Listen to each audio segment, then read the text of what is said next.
All right, once again, we are live. We are live once again. We are live once again. Man, I first of all want to start off by saying, man, thank y'all for the continued support. Thank y'all for the continued support. I'm going to take a few minutes to give y'all time to get into the room. As you enter the building, go ahead up the chat. Let me know you in the house. As you enter this live, hit up the chat. Let me know you in the building. Man, so far I'm having a good day, man. As I always say, every day for me above ground is a win, man. I'm winning already because I'm above ground. I got my right state of mind, my health and my strength. You can't tell me nothing right now. It's a blessing. You know, I know one day all that's going to come to an end, but right now I'm winning. And I want to thank y'all for the continued support. Man, today is a blessing, man. I love y'all so much, man. I got a treat, man. This is a powerful story. I can't do it justice. I can't tell this story. So I'm not even going to try to, tell the story or none of that. But one thing I'm going to say, man, my brother Coley spent, or I'm going to say wasted 14 years in prison, man. And the story is going to be what he did once he got out. And it didn't just start when he got out. Man, this brother started, while he was in. He's done a lot of stuff. But like I said, man, I'm not even going to try to tell his story. This brother speaks powerful. He's a powerful brother. And what I'm going to do, we're not going to go into it yet. Let me take a few more seconds, and then we're going to give him the mic. And then he got his son with him. It's a team out of the ashes. But I'm going to let them talk about that story. Nice.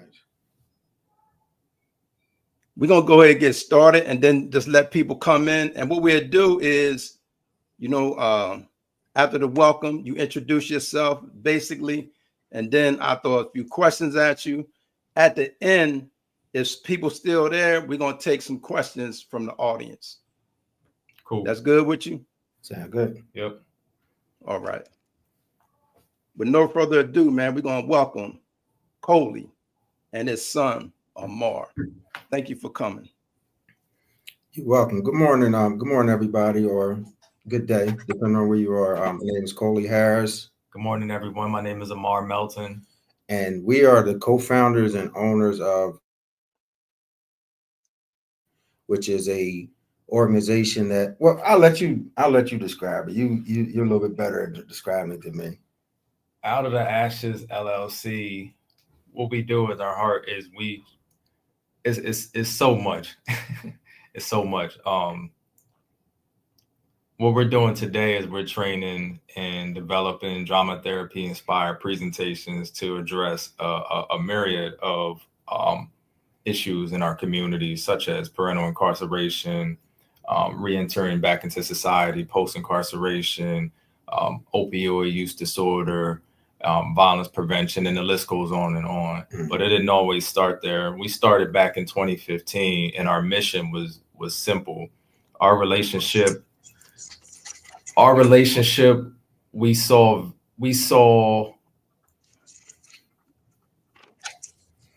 a framework, I think. Mm-hmm. We saw the framework that we built organically, story, and we used that to pretty much help others. And that's from there, everything kind of blossomed. Yeah. And I'll add to that. Ahmarr and I, we are a father and son team. I'm Ahmarr's biological father. This is my son. And we created our business and the work that we do around it, our lived experience. So at the age of 21, I was incarcerated and ended for a 20-year sentence. I ended up serving 14 years in Delaware. And at the time when I went to prison, Ahmarr was 2 years old, and we had limited contact throughout the years, letters, phone calls, and some visits. But, prison is not an environment to nurture a relationship with anyone, particularly with a child. So I came home. If I can jump in, Coley, yeah. I want to ask you, what was it like for you? You're a young man, you was in prison, 21 years old. What was it like for you dealing with that, knowing you had left a 2-year-old son out there to fend for himself almost? It was heartbreaking. It was heartbreaking for me. It was a very emotional experience, you know, because I had a relationship with my son prior to going to prison. You know, mind you, I'm a young man in growing up in Wilmington, Delaware, during what they call the crack era. I was deeply involved in, you know, I mean, that type of activity in my neighborhood and involved in the streets. But I had a relationship with my son. You know, we spent time together. He spent the night with me. You know, I fed him, I changed him, I bathed him, all these different things prior to going to prison, prior to me going to prison. Combination, you know, and going in, you know, kind of being in the streets, you kind of subjugate some feelings and separate, you know, relationships and people depending on what's going on. I had a, you know, it was violence involved in my situation, so there was some separation, but I always had a relationship. And when I went in, it was hurtful.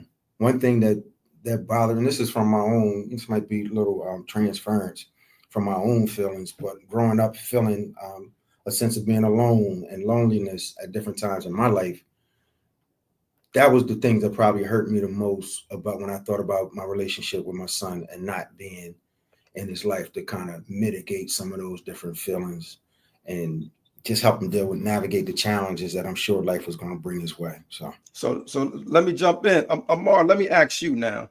You the child, you was 2 years old when your dad went in, right?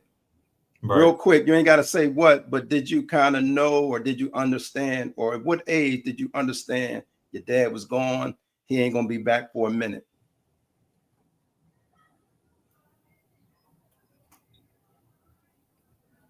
Ahmarr, at what age did you realize that your dad was gone, that he was not going to be back for a minute? I know you was 2 years old when he left. At what age did you kind of realize that this was something serious?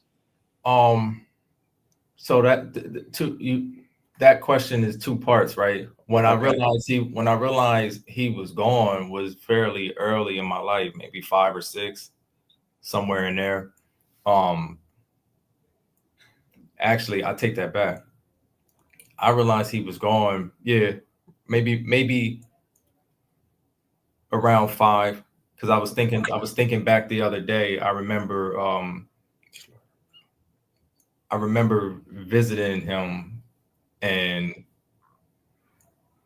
just placing time periods, right? Because this type of trauma causes memories to be fragmented. And I'm 33 years old, so I don't always spend a lot of time thinking about being 5 years old and where I was. But when I placed back to this particular visit, I was thinking of my sister had just been born. Okay, do you remember the feelings you had? Because, you know, I know it was an emotional bond, even though at 2 you were still kind of young, but there was some type of emotional bond between you and your dad. What feelings or emotions can you tell us that you went through during that time? And it don't just have to be 5. I'm talking about during that whole experience. Yeah, during the whole experience, it was a variety of feelings, but I didn't know my dad. Right. So the any connection or relationship I had with him was from a standpoint of him being in prison. I didn't know him when he was home. And honestly, he was just another person. You know, I understood he was my dad, but I didn't know what that meant. And at the time, it really didn't mean a ton because he was away. The people that was caring for me were the people that I had the close attachment to. Okay. Coley, I'm gonna get to you in a minute, but I want to follow up with Ahmarr and ask, were you hearing any stories or anything, whether negative or positive, about your dad? I always heard positive stories. One story that I cherish, my grandmother, my maternal grandmother, rest in peace. She would, it was almost like a bedtime story. Looking back on it, she would always, and she took so much pride in this. She would always tell me about the day I was born, and my grandmother, bless her soul, she was sedity, bougie. And she took so much pride in the day I was born. My mom's water broke, and she drove down to the projects looking for my dad, and she was scared. she was scared. And she just went out there and kind of like put the word out. And she said by the time she got back to the hospital, my dad was there. Somebody had got to him and he was there. And she would tell me about how proud he was to look at me and say, oh, I look just like him. Wow. Yeah, she told me that story 1,000 times. But man, that's a beautiful story, man. It's bringing chills to me just hearing that story. So Coley, say you served 14 years, right? Mm-hmm. How far in your sentence, right, did you start making a change in your life, and then why? So this is a two-part question too. How far in that sentence, and why is the second part? I think for me, shortly after I got into prison, I didn't start change. I wouldn't say I changed. I was really on a pathway to change, to be honest. Okay. But I had to sit with.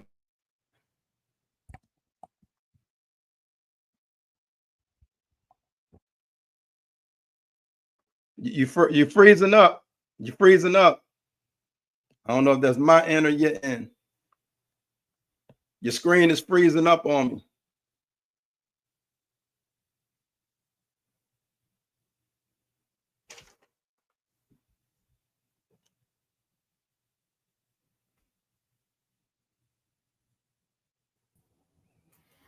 Yeah, sorry about Okay. that. Going back and forth. Go back. So yeah. What I was saying is that I had, once I got into prison, I had to sit with myself and look at, and emotionally kind of, I didn't realize at the time, I didn't realize exactly what I was doing, but sitting with myself and just looking at my life, and really taking a look at my life, and I guess probably for the first time in my life, started listening to my life. And it's like I started, from my childhood to my, preteen years and forward, I started going on a path of getting involved with different things, getting involved with a lot of street stuff, and being quite resolute in that. And it was just it was a bad path, it was a bad path. And I had to sit with myself and start to process that. I did not know what change looked like. I did not know what the new path looked like, but I started trying some different things. More importantly, a very important piece of this is my mentors in prison. Okay. So when I got into prison, I had an older cousin named Bob Daddy. He was in prison, and he had been in and out and what have you. And he knew a lot of people. He had a lot of respect. And my mother, unbeknownst to me, my mother wrote him a letter and told him to kind of grab me, keep me from wilding out down there. So he introduced me to a couple of people. He introduced me to a brother named Terry Uhuru, and Ed Fountain, who throughout my prison, throughout, and both of these dudes were, serving life. Tyre was, at that time and up until now, the longest serving prisoner in the state of Delaware's history that I know of. Or maybe, let me back that up, longest serving prisoner alive in Delaware. And, from that piece, that mentorship, and just like a path of exploration and learning, gradually reading a lot of different books and materials, and participating in groups and activities, but also being very much steeped in my environment, in the fact of knowing what was going on and through the prison life and everything that goes with that as well. So it wasn't an instantaneous, I got to prison and I flipped the switch and I started doing the right thing. It was nothing like that. It was a gradual process that I took. Okay. Tell us some of the things that you did while in prison that were positive, if any.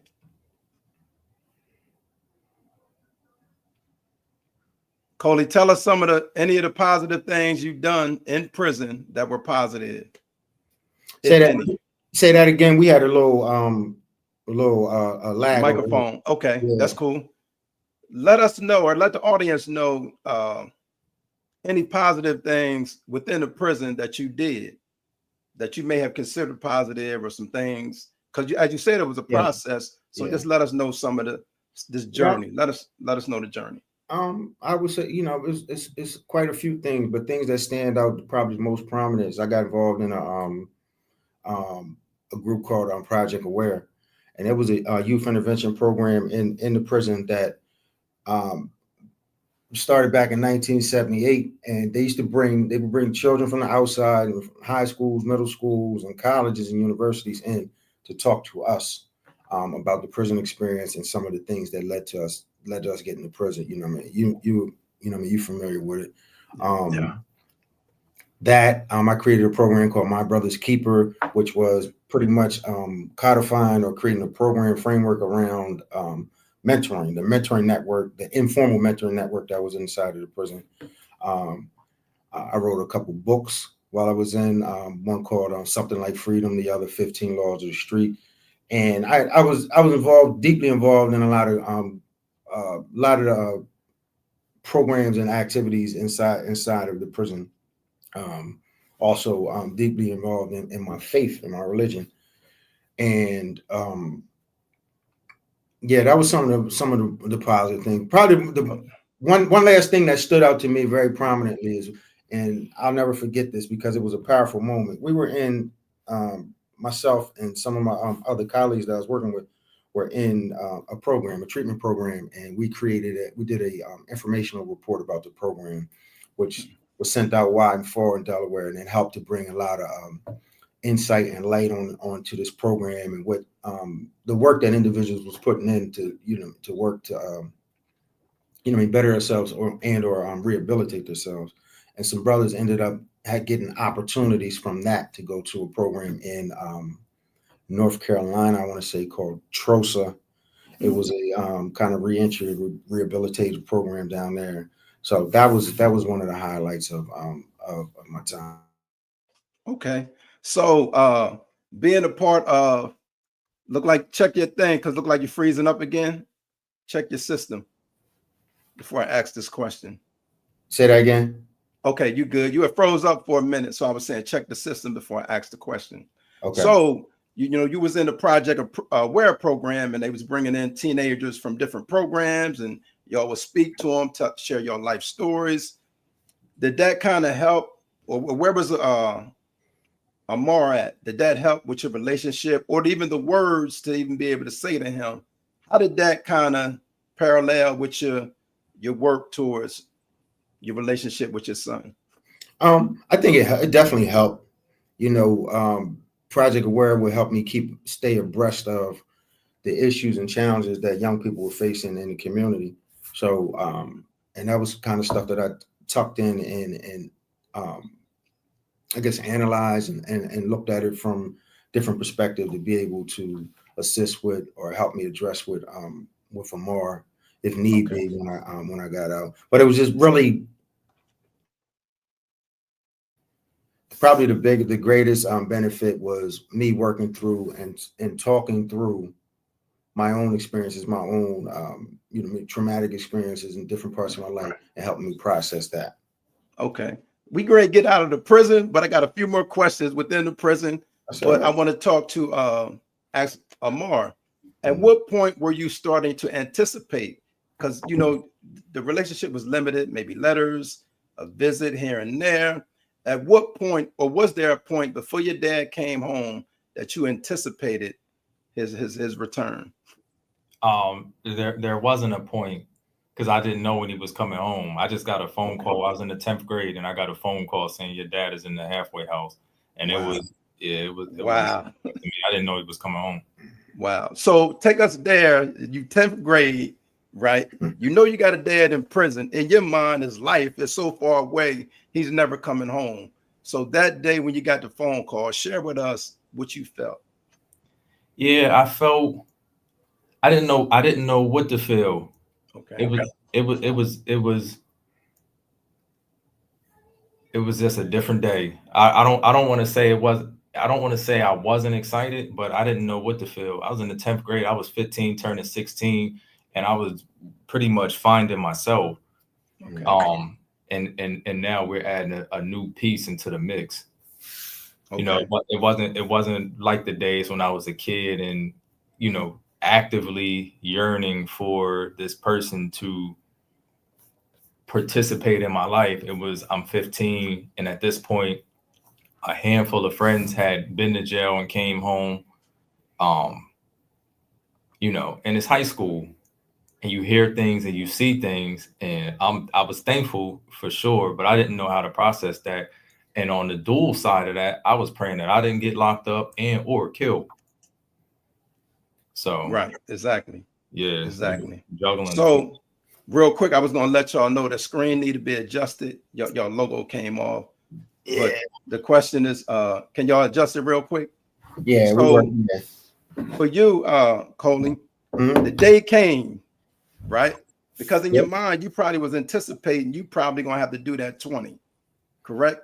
Yeah. In your mind, you thinking you're gonna have to do the 20, but God, the Most High bless you, you got out early.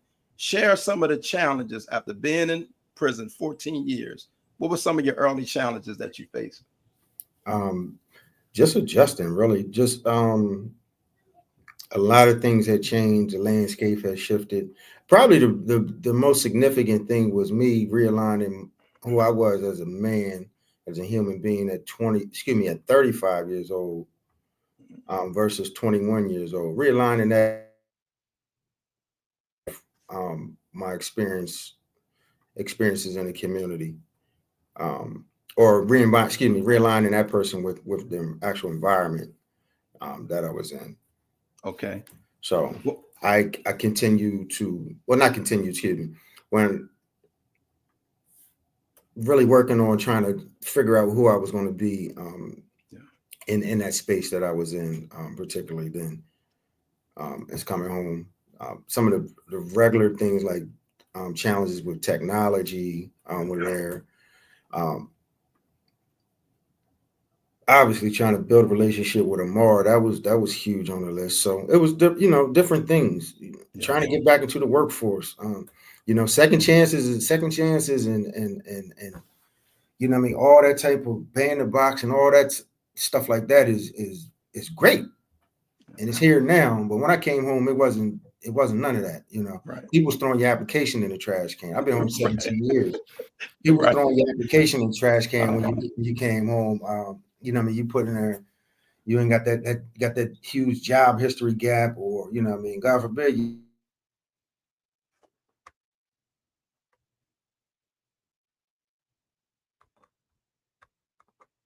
You're freezing once again. You're freezing up on me. Yeah, it's going back and forth. I don't know. It's okay. We're working through it. We're Yeah. working through this. Yeah. Yeah. So when you came home, like I noticed, like when people hit work release, they going the certain job selection in their mind is going to be like KFC, a quick job. What was on your selection during that time? What job did you think you can get at that time? I didn't know. I was, to be honest with you, I was thinking, because a lot of dudes were getting shop rate jobs, working at the Okay. supermarket and stuff like that Yeah. when they came Yeah. home. I really didn't know. I knew I wanted to work in the community. That's what I wanted to Yeah. do. Okay. But there was no guarantee of that. And to be honest with you, I ran into what I thought was a very strange phenomenon when I came home. So the people that were working in the community, I had a hard time getting, even getting, getting the opportunity to work with people in the community. Then people didn't want to. I ain't gonna say they didn't want to give me a shot, but it was just, I don't know. It was like a closed network or something. It was bizarre to me because I know I had a lot to offer. I knew I had a lot to offer, and Right. the other piece is after a while, you come out, you eager, you volunteer, and sometimes you got to put in work before you can get in where you at. Mind you, I'm working full-time job, part-time job, trying to connect with my son, family, and all that, and I'm still volunteering in these different spaces because this is the place where I wanted to be at. So I volunteer and doing work there, and then I found out that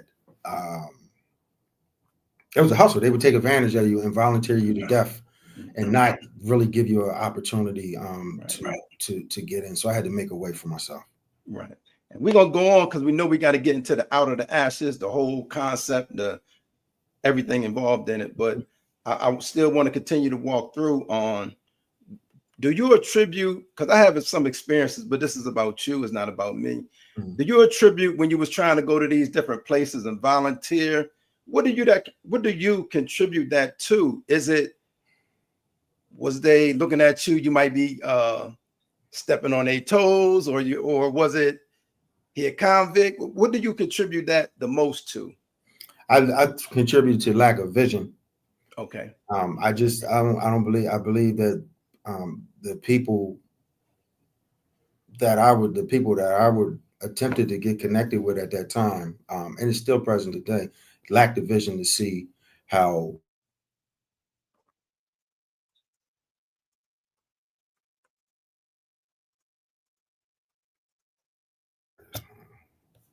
Repeat that, because you were blocked out for a minute, if you can.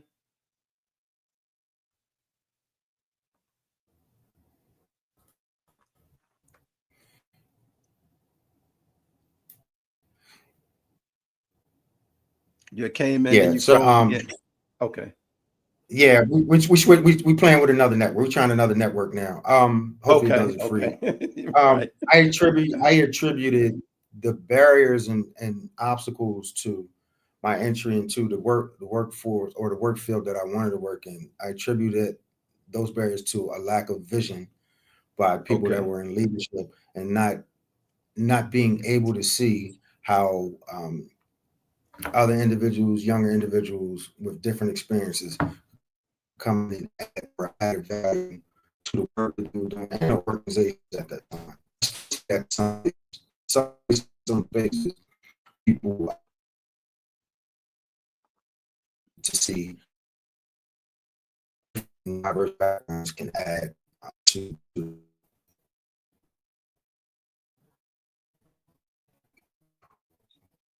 You there? Yes. Okay, that one's breaking up a lot. This network here is breaking up a lot. But like I said, we good. Just go and get it right, and we'll go from there.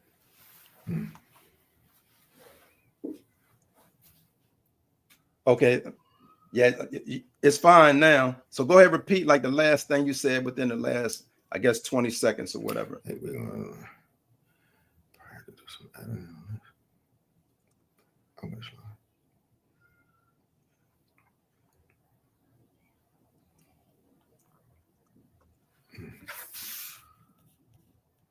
Y'all can hear me? Can you hear me fine, Coley? Yeah, we just you just came back in on our screen. Oh, good. But so did you catch my response? No, that's what I was gonna say. Go ahead, repeat that, because it was going in and out. Yeah, sure. Yeah, in short, I think it was a lack of vision from the leadership, not being able to see how someone maybe younger, diverse background, different experiences could add to the space and really helping to offer some solutions to the challenges that we're facing in the community. Okay. Before I move on, right? I got a clip of you. You know, when you came out, you was gun ho. You had clips. You was so motivated. You just making videos. You ain't care. I got one for you, man. I ain't go too far back, but this is back far enough. I want you to check this out and then let me know your thoughts. Afterwards. Okay. Talking to another brother, good brother, Huss that I know, good brother from down the way, and I just want to get a little bit of feedback from him as far as being involved in the youth intervention field and a youth intervention specialist. What do you think? What's his take on the violence that's going on in the city? So just a couple minutes, real quick, if you got that for me, bro. How y'all doing, everybody? My name is Jamal Green, youth service specialist at Kingswood Academy. Been doing this for 3.5 years. My take on the community and the gun violence, man, is going out of chain, man. And we really need to get a hold of it because we killing our own, and we really need to pull it together because we hurting our own self. It's crazy. I deal with kids on a day-to-day basis, and the issues is serious, and they get really real.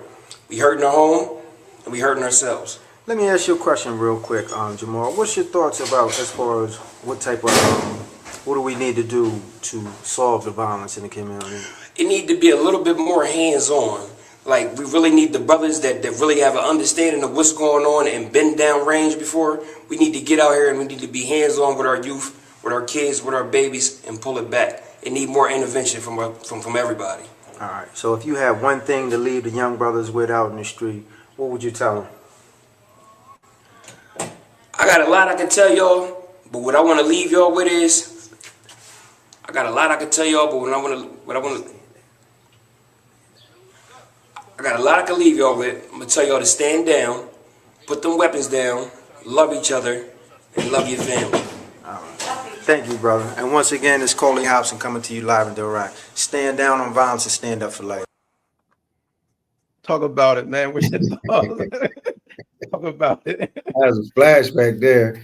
It was that was a stand down initiative, man. It was not an information, but an awareness campaign, grassroots awareness campaign around the gun violence in the city of Wilmington, Delaware. Okay. If I can remember clearly, that probably that must have been around 2011, 12, something like that. Yeah. Wow. Yeah. So now we're gonna get into the meats, the meats of this whole interview. Out of the ashes, man. Mm-hmm. Talk about it. How did it get started? Where did the thought come from? And I know I'm saying a lot, but just talk about that for me. Yeah. So out of the ashes, Ahmarr explained it, did a good job of explaining what it is. I'll give you some of the backstory on organization. It's we started out with our own lived experience to try to help people to navigate through parental incarceration. So I came home from prison in 2008 at the age of 35. Ahmarr was 16 years old, and he and I had to build our relationship together, working on doing that. Simultaneously, he's 16, going to 17, pushing, into the years of a young man where, decisions made for his own life and how his life, of course, was going to be. And I'm trying to get my life back on track. And we got busy quickly, quickly, hadn't healed our relationship, had a lot of stuff to work through, and we got busy. So he and I, we made let me jump. Yeah. How long was it? Did it take a lot of work to convince him to get on board? What was that like? No, it wasn't immediately. Okay. Yeah, there wasn't no convincing because he wanted a relationship. He wanted a relationship, and I, and I wanted a relationship. So it wasn't a convincing. It was two willing parties that had to figure out how we were going to, go about doing what it is that we needed to do to begin to heal our relationship. And we had a conversation, and we settled on we carved out some time and space for us to walk and talk. And so we started out. We used to walk in the Brandywine Park, and later on in different areas. And we would go like on Sunday mornings, probably around 10 o'clock for a few hours, and we would go and we would walk, and we would talk, and we would just, enjoy the nature. We would have conversations about things that was going on in our lives. We have conversations about things that happened in the past. Questions were asked. Sometimes it was quiet walks, Sometimes it was just quiet, but we were committed to that. And over time, we began to, I guess, figure out some things around our own lives and our own perspectives. And I think we started to sort out what parts, sort out what was important and figure out our path forward through that.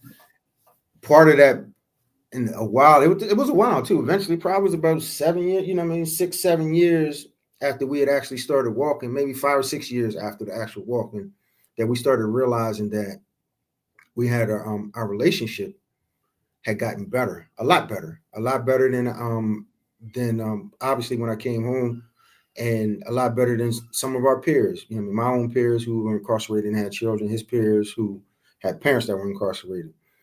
And we also wanted to find a way to be able to share our story.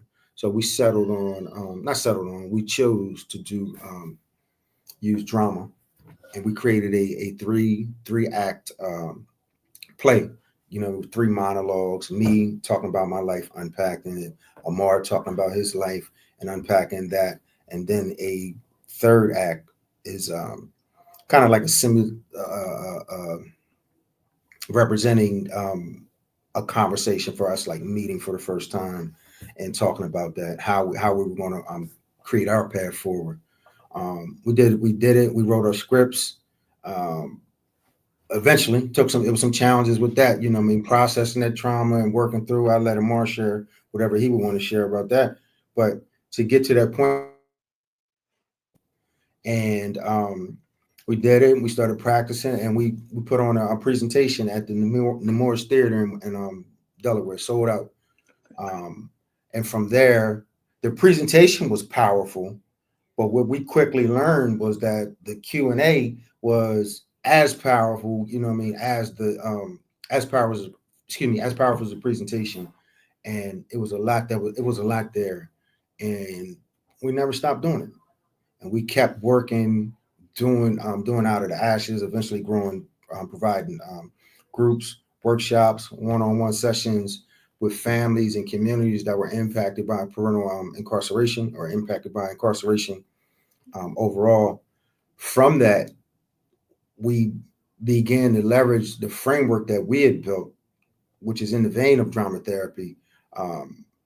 We started leveraging that framework to be able to deal with other traumas and traumatic experiences and other issues in the community around violence, around kind of youth mental health and substance abuse and so on. Okay, this question, I would like to get an answer from both of y'all. I guess I'm gonna let Ahmarr go first. Okay. What feedback did you get after doing this drama reenactment and the drama? After doing that, what feedback did you hear initially? Initially, what were your thoughts? Yeah. Initially, and this was something that was so unique. I don't think either of us had ever done anything close to it. After that first show, we got a resounding yes. People were very bought into the idea of this presentation needing to be in all the schools, all of the prisons, youth detention centers, and churches, community centers, and the list goes on and on. We didn't know what to expect. We went out there. We had spent a few weeks, actually probably a few months, crafting this presentation in a way that felt authentic to us, without a whole lot of outside input. We just really, the heart of it was to share our story. We got off stage, and there 400 people. I'll never forget. 400 people were in that audience, and you could hear the sniffling, you could hear the crying, and you could hear the tears while presenting.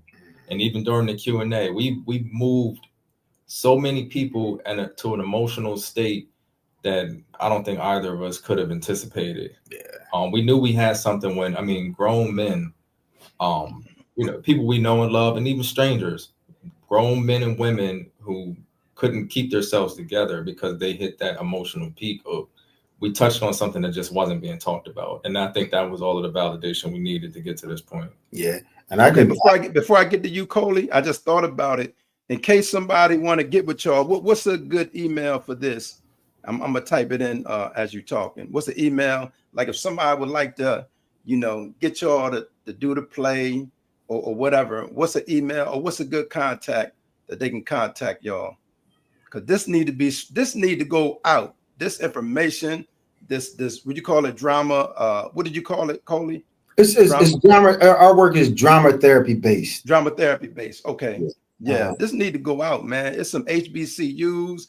It's some places that can use this, even within some facilities. But go ahead, give me, is it Out of the Ashes email? What email would be a good contact for them to reach?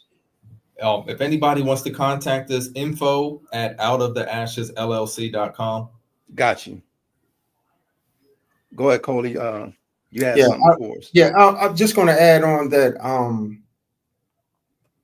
When we did, after we did that first presentation, and the impact from, so we prior, I think it was prior to doing the presentation, we had went around and we speaking with different ones and clergy and various different races in the city of Wilmington, and it was and they all showed up. It was amazing. It was not amazing, but it was eye-opening to me to see how many of the clergy in the city of Wilmington had grown up without a father.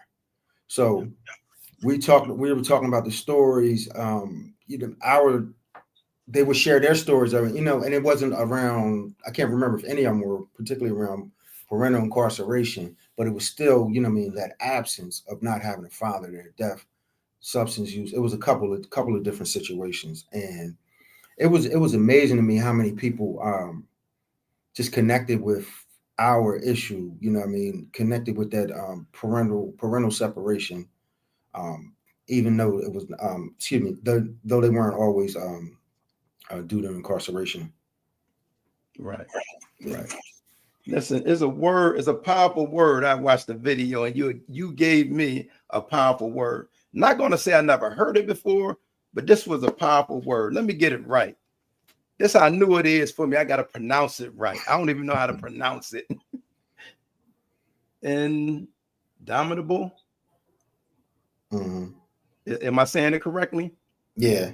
So real quick, and then I'm gonna give you the mic back. I'm gonna let you know where you already know where it came from, but let me just show. And this is your son interviewing you or talking to bigger you. than us. Out of the Ashes is a worldwide force to be reckoned with. And by that I mean, when you look at us, when you hear the relationship between a father and a son, or any parent and a child, but I'm focusing on fathers and sons because of our particular situation. You create a formidable force. And when you reconcile fathers and sons in communities collectively, you create an indomitable force. And by that I mean this force cannot be overtaken in the community or anywhere in the world. It's a matter of restoring order. It's a matter of restoring relationships, healing relationships in our community. When we start to do that, everything else will fall into place. Nobody else can do it. Nobody else in the world can do what we need to do. And that's bringing us, our families, our community, and our people out of the ashes. And when we do that, the whole world can change. And you can take that one to the bank, bro. Take that one to the bank. To the bank. For real. You remember that day, Coley? Yeah, I do. I remember that Hey, day. Ahmarr, the screen. Tell Ahmarr He the got screen. it. Okay. But go ahead.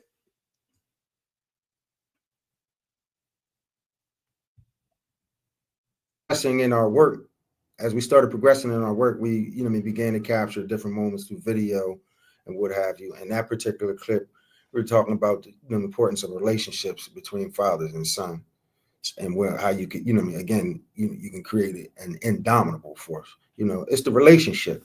The building. What it really speaks to is building a transformative relationship. When people have relationships where they can share, hear, and be heard, and it can change or motivate behavior, that's a transformative relationship. Particularly in a positive way, positively transformative relationship. And that's the crux of what I was getting at when you're talking about fathers and sons. These people who traditionally care about each other, have love, care, and concern, hopefully gain some understanding for one another and have a common interest. The father wants to see the best out of their child, and the child wants to hopefully live up to and self-actualize, being the best person they can be, in a situation, in their life. So we big on that. Yep. Good stuff. I do want to ask you about some other stuff you're doing. We're going to continue to talk about Out of the Ashes, but you're doing so much, man. We can't cover it in one interview. That's how much I feel like you're doing. Tell us some of the other work, whether it's at UD, but just share some of the other work you're doing. Yeah. In the community. Yeah. Well, so we have a not-for-profit called Delaware Family Restoration Services, which provide a variety of services and supports for children and families in Delaware.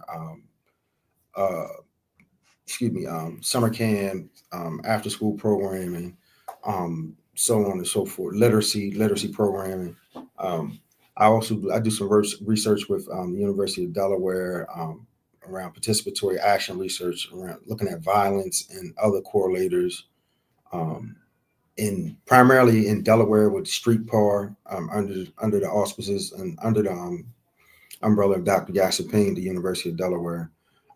Our most recent project, we did a 5-city gun violence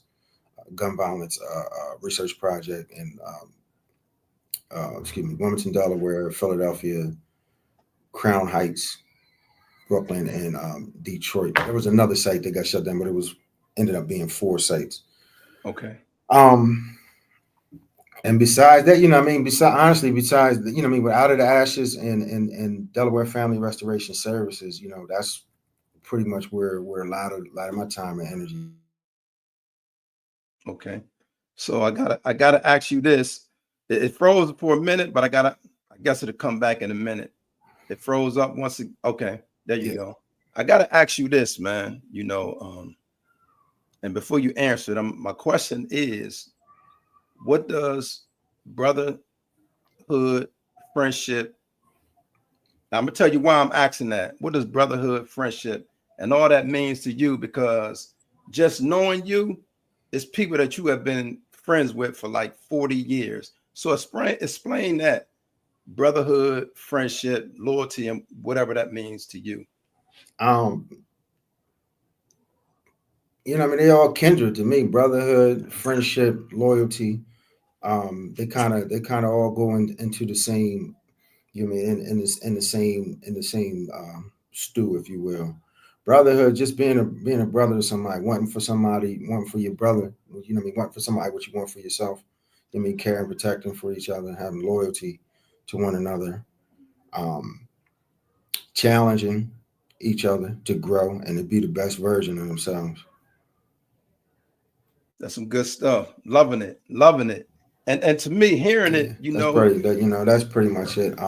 Okay. As you know, I have, a lot of my friends are friends that I have, since I was a kid. Yeah. And, we unfortunately, most of us have been through the prison system at some point in time and had some experience with that. And then we also, fortunately, we all have grown. I feel as though we've all grown through that process. Prison isn't the prison was the catalyst. It wasn't the only catalyst that could have brought us to this, this period of growth and revelation or what have you, but it was the catalyst for many of us. Okay. What's your next move for you, your son, Out of the Ashes? What's some of your next moves? We're launching workshop series across the world for the work that we do with Out of the Ashes. We've found opportunities for people have really an appetite for the work that we do in a lot of different sectors, and we're exploring that and building that out, seeing how we can help communities like ours in Wilmington, Delaware, and other places across the world. Ahmarr, Yes, this question is for you. At your age now, are you seeing some of the stuff play out like it played out in your life and some of your peers? The situation where the dad may be gone or he may be in prison. And when I say gone, I'm talking about gone. So are you seeing that amongst some of your peers? Yeah, absolutely. Absolutely. I'm seeing it in a variety of ways. I think that there's still a lot of work to be done in terms of pushing the value of fatherhood across social media, within interpersonal relationships. I think there's a lot of work to be done. But I will also say that in some aspect, I do feel that social media has helped pressure people or educate people. I don't even want to say pressure, but there's an education component around being an active and visible father. I will say that I know people who live a variety of lifestyles, some would agree with, a lot that people wouldn't agree with. But I will say that I do scroll through Instagram just like anybody else, and I can see these guys spending time with their children. That's what's up. That's Would you say would you say that this whole situation and relationship with your dad and even producing Out of the Ashes has helped you as a father? And you're married also, right? Yes, sir. And as a husband. So my question is, do you think this experience with your dad has helped you as a father, and a husband, and as a man? Yeah, absolutely. My relationship and experience with my father has 1000% impacted the trajectory of my life. Um, you know, growing up without him was not ideal in any way, shape, or fashion, but it did give me a level of resiliency. And it also really instilled in me the importance of fatherhood and just being a stand-up guy. Yeah. That's what's up. Coley, you have always been a leader, right? It's one thing that I remember about you, and then you get kind of, you make clear, because sometimes, our memories get, it can be blurred a little bit. But from my memory, I think you was part of a reason. This is in Virginia. I think y'all got sent down Virginia from Delaware due to overcrowding. Am I correct? You got sent to Virginia, to the state of Virginia from Delaware due to overcrowding, right?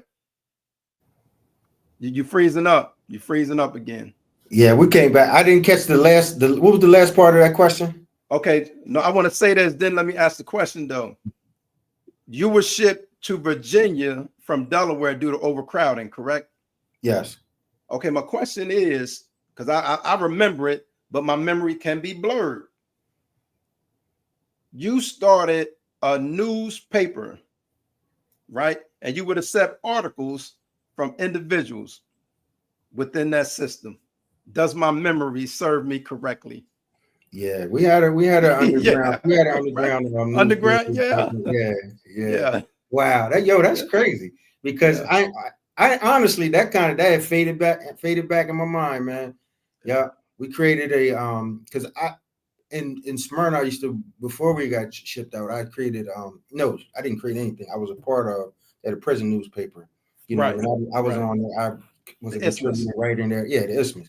Contributing writer on that, for that paper, exploring. And then when we got down, we created a newsletter. It's bringing in articles. Not bringing in articles, but accepting articles from different people and sharing, sharing information out. Yeah. So one of the things that I remember, right? And it was a speech. I don't know how it went down, but I remember a kind of a short speech, not really a speech, but some encouraging words that you stated, man. Listen, man, because we had Christian brothers, we had Muslim brothers, we had 5%ers, people of different faiths. And your thing, listen, man, it don't matter what religion you is, because actually religion kind of separate us in most instances. Do you remember that conversation? Yeah. I mean, I live by that. I agree with that. My thing is I have my faith in what I believe and what I try to practice to the best of my ability. But I understand that individuals have different pathways to how they connect with God. And that, I don't judge people based on that. I allow people to live and self-actualize and to grow as a human being. And I like to talk to and communicate and with various different people from, all different type of walks of life. So I live by that. Yep. So just understand your work ain't in vain. And sometimes that's why I tell people, even working with the youth, a lot of times they don't listen, but we can't judge by that moment because they might not be able to receive that. I remember when I was young, older people used to try to tell me stuff. I was storing it. I didn't know I was storing it, but I wasn't prepared mentally, emotionally to deal with that information. I wasn't ready because I was stuck where I was at. So dealing with young people, what would be your words to some young people, knowing that they may not listen right now? So how do you judge whether you're effective or not when you're talking to them and they continue to do the stuff that you're telling them not to do, or you showing them as clear as day? Listen, man, this can happen. What's your words for the young folks? My word form is listen to their life. That's kind of like my thing. Listen to your life, and if whatever you're experiencing in your life, if you're experiencing things to your life and it is bringing you happiness, satisfaction, fulfillment, or whatever, listen to your life. If it's bringing you death, incarceration, you know what I mean, loss, listen to your life, and whatever, whatever direction that takes you in, then let it be. You know what I mean? I believe that most people want to live a happy, peaceful, and fulfilling life. I believe that. With in regards to people, young people or anybody not listening to me, I know that everybody has to go through their own process. Okay. Yeah. That's good stuff. That's good stuff. You stuck one more time. Every lesson. I'm not saying that everybody has to learn every lesson, but I'm saying that individuals have to go through their own experiences. And I don't take it personally. I know that this child or this young person or my own, you know what I mean, has to go through their own process. My responsibility is to continue to guide them throughout, continue to be a resource and a source of positive, positive, healthy adult interaction for young people, and to be there for them, when they come back around. If they go off the rails, be there for them when they come back around, to try to help and guide them in the scope of what I can and I'm willing to do at a particular time, because it doesn't always stay the same. Right. It doesn't always stay the same. You can't, I'm not the kids, I don't want to say like their mother, with just unconditional love. Whatever you do, I'm going, nah, it's not like that. I'm going to help and guide you. And at different times, it might be different levels of guides and different level of support, with my, yeah, that's about it. Just understanding, let them listen to their life and allow for individuals to have space to experience life and to grow. And that includes falling, that includes making mistakes, that includes achieving great things. If that would what they would have. Okay. Ahmarr, what would you say to a 16-year-old, right? That's doing life. You know how they say life be lifing. Mm-hmm. What would you say to your average 16-year-old that's maybe at the crossroad, about to make some bad, choices and decisions in their life? What would you say to that 16-year-old? The biggest piece of advice I would be is to get a second opinion. Talk to people who have different perspectives than you in life. At 16, it's very easy to think that you have the world figured out. And if you live long enough, you'll find out that you don't really, know some things, but you don't really know much. And just talk to people. You can get guidance from almost anybody who can give you a different perspective on a situation, and it could help you make better decisions and or save your life. Very good. Very good. This is my thing. And this is a reality in the hood and some of our hoods and ghettos and urban communities. We always see on TV or whatever, a child may have been murdered, right? And we go through the normal things. They come out with the shirts, RIP, he was a real one. And the mom or the parents are going to be crying, why they do that to my baby, this and that. Put down the guns, right? And then a week later or the month later, everything back to normal. And what I mean by normal is, in some of our communities, right, we have accepted some, I'm not going to say communities, in some of our hoods, we have accepted some things that I deem as damaging to our community, right? So this cycle is going to continue. Mm-hmm. This cycle is going to continue until we deal with or address some of these ills. And I don't know if y'all understand what I'm trying to say, but if the gang culture is a part of our community, right? Within the gang culture, you know how it go down. Every now and then we got to lay some people down, or whatever that culture, entails. But what I'm saying, we got too many things within our community it's going to happen. It's going to go down. So how do we deal with that? And we, on one hand, we saying we got to stop the violence, this and that. How do we really deal with this stuff when we're allowing stuff in our community that's detrimental to our community? Help me out, Coley. Yeah, well, I'll start off first by saying that through my experience as being a research associate with the Street Par, I have an understanding that the things that happen in our community are not just things that unfold by the agency and the will and the power of the people in the community. I believe wholeheartedly in a theory called structural violence theory. It was purported back in I want to say I can't remember the year, but it was a researcher by the name of Gao Tung over in Europe, and it basically the theory, and what was found through the research is that when you block opportunities from people, then violence, physical, what they call structural violence, and blocking opportunities from individuals leads to physical violence. So when you have communities that are in poverty, we have communities that have poor educational systems, health systems, poor and not good governance, amongst other things, discrimination in housing and so on and so forth. It is not surprising to me that we see the type of violence that we have going on in our communities. So the first thing is, coming from that perspective, I understand that it is not the wholehearted responsibility of the individuals in the community that are creating these conditions for this. That's the first thing. The second part I would say to that is our communities have been deeply indoctrinated, I would say, because it wasn't always this way. Deeply indoctrinated with this nihilism and this,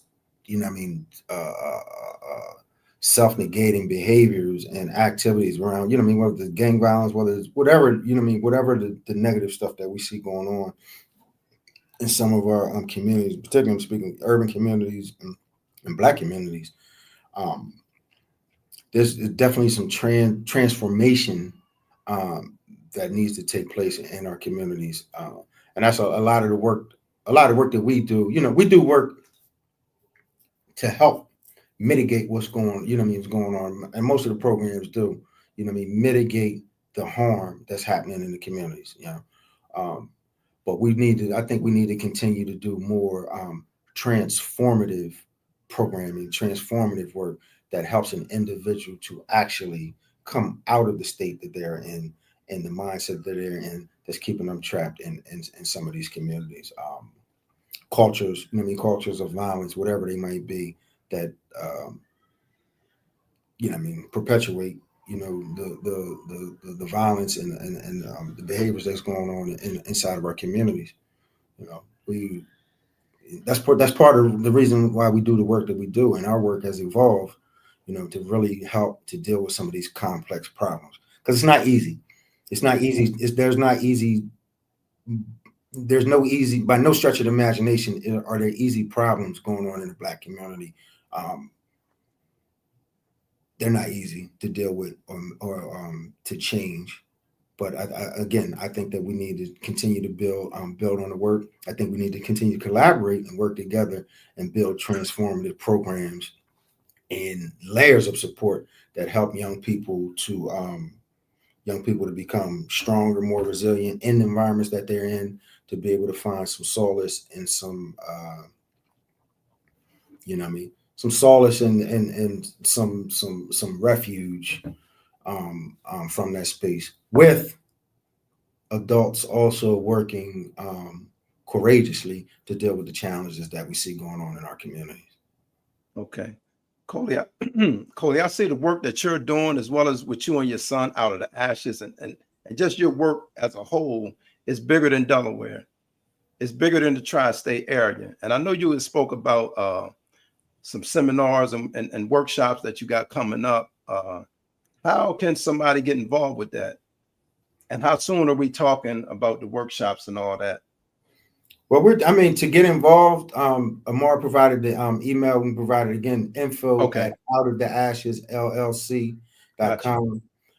You can also go to our website, outoftheashesllc.com, and fill out an information form. You can also see some of the stuff and some of the work that we do there. but we're live. We're live with our workshop series of workshops that we are sharing out. One in particular that's resonating with people is around an issue called crashing out, which is youth behavior in crisis. We use the word very cavalierly in society nowadays, but not a lot of analysis and not a lot of analysis is going into really looking at the behaviors and particularly the manifestation of it on the most severe end of what crashing out can be. So that's one of our workshops that's resonating with people well. Another one, new one that we launched is called Who's Coming Home? And this is a workshop around re-entry and looking and unpacking the new person, if you will, that's coming home to deal with and reconcile with his environment, families, relationships, so on and so forth. And that's just to name a few. We have Out of the Ashes, which is our signature presentation around parental incarceration, with the drama therapy presentation attached to that, and workshops and other groups, youth groups with that as well. So we're working, we're busy, and we're staying innovative and creative in the work that we do, to be able to continue just to be able to deal with a host of problems that we're seeing in our community. Let me say this too: deal with these problems or address these problems, a host of these problems. These issues that we're seeing in the community, to deal with them in a culturally relevant way, and by that I don't mean racially. I mean being able to deal with a population of people or creating tools that are relevant to a population of people from their own lived experience, whatever that lived experience may be. Very good, man. Thank you, man. You gave us a lot to eat on and to chew on. But I know throughout this interview, you had named some people that were instrumental in your life. I would like you to take the time and do this now, so we'll have it again on record. Those who helped you out, Coley, and becoming the man that you are today. Yeah, I mean, there's a lot of people who helped me, and just you talk. I'm from the inside. First of all, my family, my mother, my father, my family, my son, and my friends. You know what I mean? My friends, my true friends and supporters. You know what I mean? Have been sources of inspiration, sources of support, sources of kind of impetus to change and do better. Definitely. Inside the prison, there was 3 men that had probably the most significant impact on my life. And they a man by the name of Edward Fountain, a man by the name of Tyre Uhuru, and a man by the name of Kenny Rogers. These individuals, I credit them with being part of the reason to save my life. You know, that's good stuff. Yeah, that's good stuff. And there's some people you're working with now in the community that also, if you can share them, there's a few people that you mentioned earlier. Oh, well, in the community, Dr. Yasser Payne, University of Delaware, working with him, and besides my son, you know, I mean, I would say Michael Bartley. We work with some of the different agencies in the community. Tali Nichols, you know, I mean, these are guys. Khalil Abdul Rashid. These are individuals, and you know, I mean, it's a host of other brothers that I work with, but these are some of the ones most closest to me, and we're doing closest to me and closest to helping with this work. Nico and Rico Stratton and Stratton Bay from down in Dover, some other brothers. So I know your brother Wolf be doing some good stuff out there too as well. Mm-hmm. Yeah. But man, I want to thank y'all. I want to thank you, Coley, man. I want to thank you, Ahmarr, for this opportunity, man. I don't take it lightly. I appreciate. I did the call. I called for help. I said, help. And y'all came to my rescue, man. I know y'all time is valuable, but like I said, man, thank y'all for this opportunity. And I know that this will be give value to others. And what I'm gonna do is I'm gonna break it up into small clips, and you'll be seeing me put some stuff out. All right, I bro. thank y'all again. Thanks for having us, brother. Any closing comments or thoughts or anything? Now, I mean, I would say, man, this is, you know, what I mean, a testament, man, just a testament, man, to the transformation of men. Because me and you know, what I mean, we go way back, you know, what I'm saying, way back. Yeah. And you know, what I mean, like I told Ahmarr, you know, it was a blessing hearing from you. You know, I said, listen, brother, we gotta do this interview. He's one, you know, what I mean, one of the, you know, I count you amongst one of the, you know, what I mean, the solid, good brothers. Wow. Appreciate that. And doing. Being consistent, man, and doing the work, man, and being positive, man. So thank you for what you do. Any way we can help and support, man, we here, brother. Love you, man. Love y'all. Y'all continue to do what you're doing because you don't know how many people you helping, man. Thanks again, man. May God continue, the Most High. I'm gonna say this real quick. I'm not religious. I'm spiritual. You know, so right now I'm just spiritual, and I do believe and trust in the Most High. But I hope that He, you know, continue to bless y'all and your family. You as Thanks well, again. You as well, man. Yes, Thank sir. you. You're welcome. Y'all have a good day. Peace. You too.